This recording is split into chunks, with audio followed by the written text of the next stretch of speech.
ce que les ATS font vraiment à ta candidature et comment parler ce langage sans tricher ni disparaître. Est-ce que tu sais ce qui arrive à ton CV avant qu'un humain le lise? Dans la majorité des grandes entreprises et des cabinets de recrutement, rien, personne, zéro regard humain. Ton CV passe d'abord par un logiciel, un ATS, et ce logiciel décide en quelques secondes si tu mérites d'être vu ou pas. J'ai eu cette conversation avec Marie-Hélène, directrice de la transformation, 17 ans d'expérience. Elle avait postulé à 23 offres en 4 mois. Je ne comprends pas, mon profil coche toutes les cases. J'ai les compétences, le niveau, le secteur, mais je n'ai presque aucune réponse. C'est comme si je postulais dans le vide, comme si je n'existais pas. Marie-Hélène n'a pas un problème de profil. Elle a un problème de lisibilité dans un système qu'elle ne comprend plus vraiment. Elle parle le bon langage, mais pas à la bonne machine. Bienvenue dans la masterclass Clever. Je m'appelle Jennifer Alidor, je suis diplômée de l'ESSEC. J'ai passé plus de 10 ans à travailler dans des environnements exigeants, des entreprises du CAC 40. J'ai fondé Clever pour mettre l'IA au service de l'ambition des femmes et permettre un repositionnement professionnel réussi à l'ère de l'IA. J'accompagne des femmes qui viennent parfois de passer un épisode difficile, des femmes que le marché considère comme trop seniors, des jeunes mères, des femmes qui veulent simplement sécuriser par exemple leur prochaine opportunité de carrière. Et elles ont toutes un point commun. Elles sont invisibles dans les ATS, alors qu'elles sont brillantes dans la réalité. Dans les prochaines minutes, on va changer la donne. On va ouvrir cette boîte noire et on va te donner les clés pour en sortir gagnante sans tricher. La boîte noire du recrutement s'appelle ATS et elle décide avant l'humain. Voici comment la faire travailler pour toi. Avant d'entrer dans le vif du sujet, tu regardes peut-être cette vidéo parce que aujourd'hui tu peines à obtenir des retours, parce que tu as l'impression de postuler dans le vide. Et c'est exactement pour ça que j'ai créé Clever. Une communauté de femmes cadres qui décryptent les règles ensemble, qui partagent des tactiques, des prompts et des contacts stratégiques. J'ai par exemple reçu le dernier message de Lucille. J'avais postulé à très peu de choses et j'ai eu 0 retour. Je ne savais pas que le problème venait de la sémantique, pas de mes compétences. Ça a tout changé lorsque j'ai changé de langage. Clever Camp, c'est un programme en 4 semaines qui permet de faire un retour au salariat de manière accélérée, avec les bonnes méthodes et les bons outils. Nous allons commencer par déconstruire vos idées reçues. 3 idées qu'on entend partout sur les ATS, et surtout 3 erreurs. Numéro 1. L'ATS lit mon CV et décide si je suis qualifiée. Faux. L'ATS ne lit pas, il scanne, il extrait des mots-clés, il classe, il ne comprend pas ton parcours, il le décode comme un code-barre. Si tes mots ne correspondent pas aux mots-clés de l'offre, tu disparais. Peu importe tes 15 ans d'expérience. Numéro 2. Un beau CV graphique fait meilleure impression. Non. Un CV avec des tableaux, des colonnes, des icônes et des graphiques en camembert, l'ATS ne sait pas le lire. Il extrait du texte brut. Une mise en page créative peut littéralement te rendre illisible. Numéro 3. Si l'ATS me filtre, c'est objectif. Absolument pas. Et c'est peut-être le point le plus important de cette masterclass. Il peut être biaisé. Et il est souvent contre certains types de profils. Des femmes plutôt seniors, parfois. Ce que personne ne dit, et ce qui a été poussé par les défenseurs des droits, c'est qu'il y a un risque d'exclusion, et c'est bien souvent le cas. L'ATS n'est pas juste, il est efficace pour des profils linéaires, standardisés, sans interruption de carrière. Ce n'est pas ton profil, et c'est précisément pour ça qu'il faut apprendre à lui parler. ATS, Applicant Tracking System.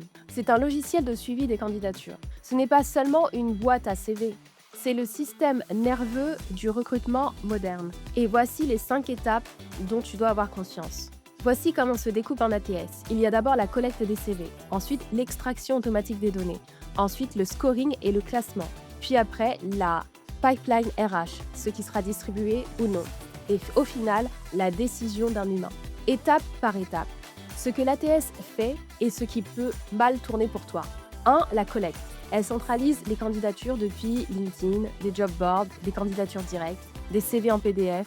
S'il est illisible, tu es directement éliminé. 2. Le parsing. C'est l'extrait automatique de noms, de postes, de compétences, de dates, de diplômes, qui va être corrélé à des tableaux et des colonnes pour entrer dans les bonnes cases. 3. Le scoring. On t'attribue un score en fonction de la correspondance du mot-clé et de l'offre. C'est pour ça qu'un titre trop générique risque de t'attribuer un score faible ou éliminatoire. Puis le pipeline. C'est le profil qui va être classé en attente, à contacter ou rejeter. Et au final, la décision RH. Un humain accède au profil shortlisté par le scoring. Si tu n'es pas dans la shortlist, la décision humaine n'arrive jamais. Les chiffres du marché et ce qu'il faut savoir. Il existe plus de 150 ATS disponibles en France. C'est un marché qui est très fragmenté et qui est en croissance. 70% des entreprises, avec plus de 5000 salariés, en sont équipées aujourd'hui. Et ces sources proviennent de l'APEC. 70% des entreprises, avec plus de 50 salariés en 2024, vont vers ce type d'équipement de SIRH. Ça veut dire quoi concrètement ? Ça veut dire que si tu postules dans une entreprise de plus de 50 salariés en France aujourd'hui, il y a de très fortes chances pour que ton CV passe avant par un ATS, avant d'atteindre un humain. Comprendre cette mécanique n'est plus optionnel, ça devient la base. Je vais être direct avec toi sur quelque chose. Il existe un cadre légal autour des ATS, mais ce cadre ne te protège pas automatiquement. Et pour les femmes seniors en particulier, le risque est réel. Le cadre légal, qui est responsable de quoi ? Donc il y a la CNIL, avec la réglementation générale sur la protection des données, RGPD. Toute entreprise utilisant un ATS est soumise au RGPD. Elle doit obtenir un consentement, limiter la collecte aux données strictement nécessaires et fixer une durée de conservation des CV pour permettre l'exercice des droits, accès, effacement, portabilité et assurer la traçabilité des décisions. L'Union européenne aussi avec le AI Act, le règlement IA européen. Les systèmes d'IA utilisés pour le recrutement sont classés comme usage à risque élevé. Elles ont une obligation renforcée de transparence, de contrôle humain et de supervision. L'entreprise ne peut pas se cacher derrière, c'est l'algorithme qui a décidé. En France, nous avons aussi le droit du travail et de la non-discrimination. Un ATS ne peut légalement pas trier par âge ou par genre. Ces critères constituent une discrimination directe. En pratique, l'entreprise reste responsable du paramétrage et des usages, même si l'outil est fourni par un éditeur externe. Pourquoi les femmes seniors sont plus exposées et les 5 risques majeurs ? Ce que personne dit aujourd'hui, c'est que les systèmes de recrutement automatisés peuvent reproduire des biais historiques s'ils apprennent à partir de données passées ou de profils masculins en majorité, plus jeunes ou plus linéaires, qui vont être favorisés. Une femme senior peut être pénalisée par la combinaison de plusieurs variables, âge perçu, interruption des carrières, formulation modeste et vocabulaire non standardisé. Les types de risques, comment ça se produit et ce que tu peux faire concrètement aujourd'hui pour éviter cette discrimination.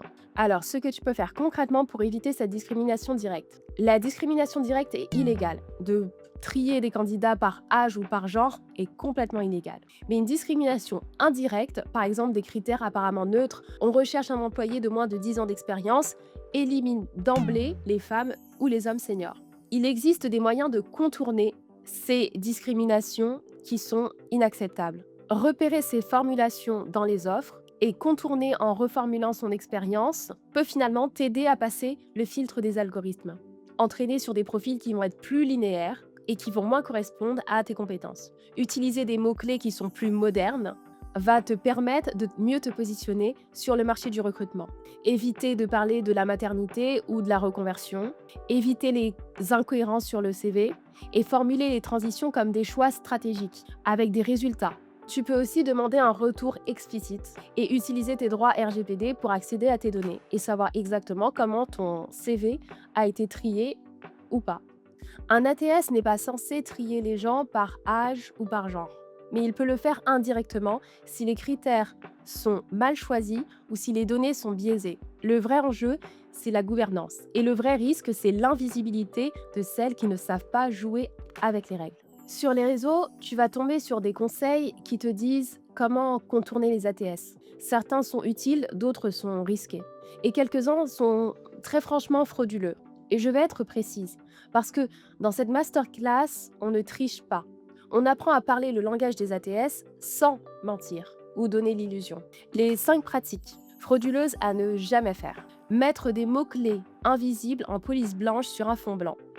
C'est détecté automatiquement par les ATS modernes et par les recruteurs. Et tu risques de perdre immédiatement ta crédibilité. Intégrer les mots-clés naturellement dans les expériences réelles. Ok, mais copier-coller toute la description de poste dans son CV rend juste ton CV illisible et signale à une sorte de manipulation qui va générer un rejet quasiment immédiat. Alors que tu peux reprendre 5 à 7 mots-clés pour pouvoir donner davantage de profondeur à tes expériences. Veillez à reformuler tes expériences avec un vocabulaire réel, des résultats concrets.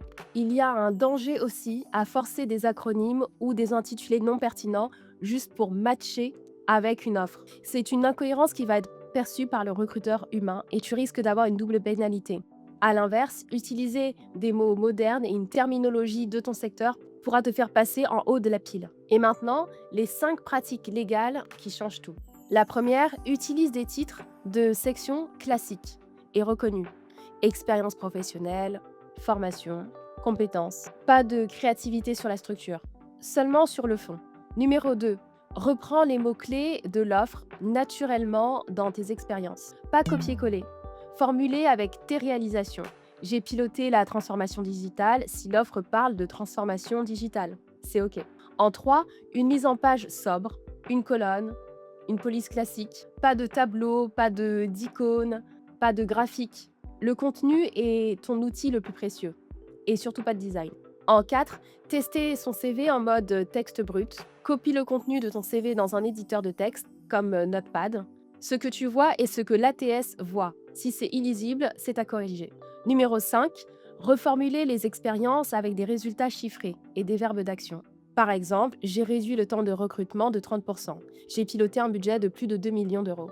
J'ai managé 12 personnes. Le score ATS monte quand les expériences sont concrètes. Et le point le plus important pour les femmes seniors ont souvent des CV formulés de manière trop modeste ou trop générique. J'ai contribué à, j'ai aidé à. Ces formulations diminuent le score ATS et affaiblissent la lecture humaine.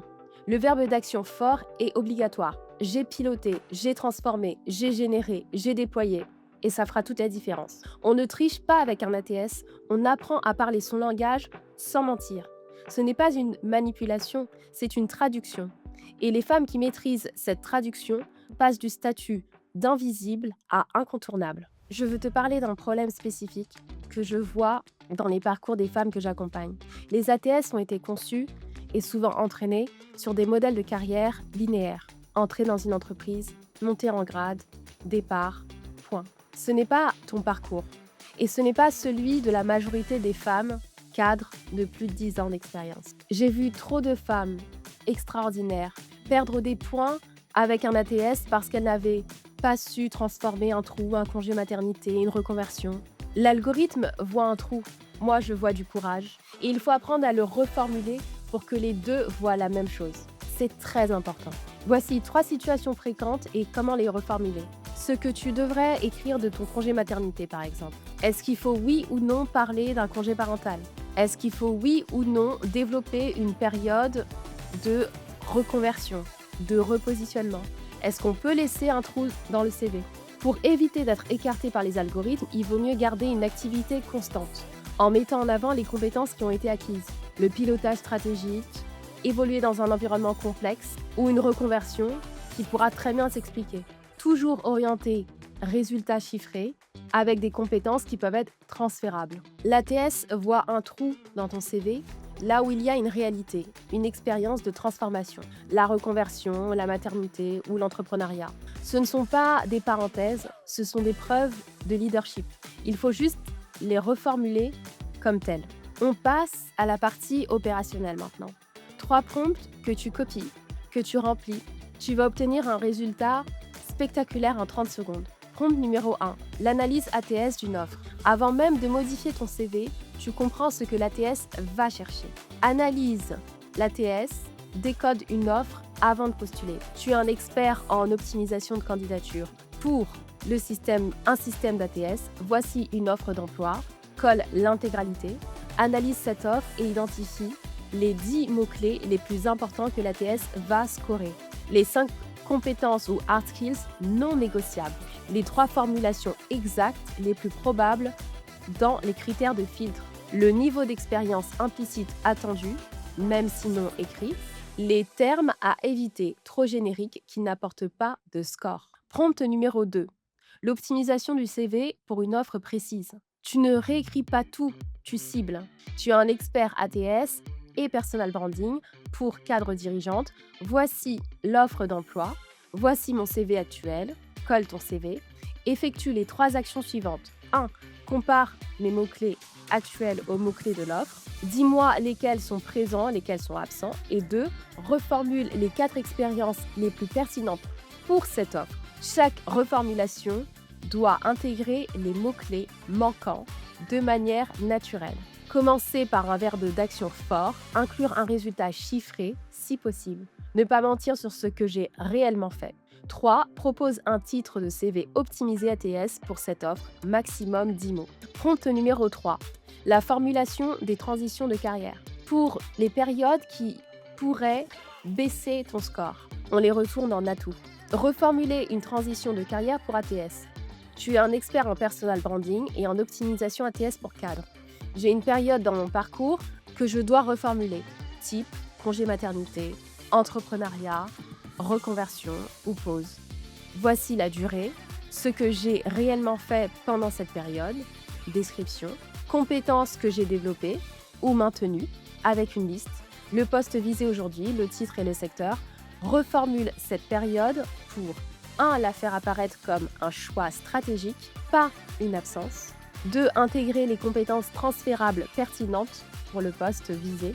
Et 3. Produire une ligne CV pour ne pas avoir de trous. Produis une version orale pour l'entretien également. Avec ces 3 prompts, vous allez pouvoir vous positionner au mieux via les ATS aujourd'hui. J'ai les mots de Lucie qui me reviennent encore, qui vient de terminer le Clever Camp et qui me disait « J'avais pris les ATS comme quelque chose qui me faisait peur, une boîte noire, un peu aléatoire. Maintenant que j'ai les règles, j'ai les outils pour jouer avec. Et ça change tout. » Pour résumer, 1. L'ATS scanne, il ne lit pas. Il classe des mots-clés, pas des parcours. 2. Il est encadré par la CNIL et les I-Act.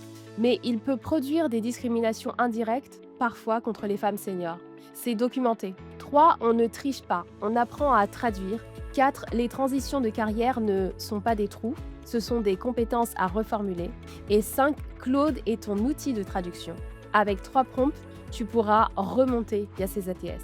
0 compromis sur la vérité, mais toutes les chances de te créer des opportunités. Marie-Hélène, dont je t'ai parlé tout à l'heure, après avoir travaillé son CV avec ses méthodes, en 3 semaines, elle me disait « J'ai eu 4 retours pour des postes sur lesquels j'avais postulé. Il y a 4 mois, j'étais sans réponse. Le contenu était quasiment le même. Le fond n'avait pas changé, mais la forme, oui. Le contenu était le même. Les mots avaient changé, c'est tout, mais ça faisait toute la différence. Vous êtes une leader, alors bienvenue chez Clever.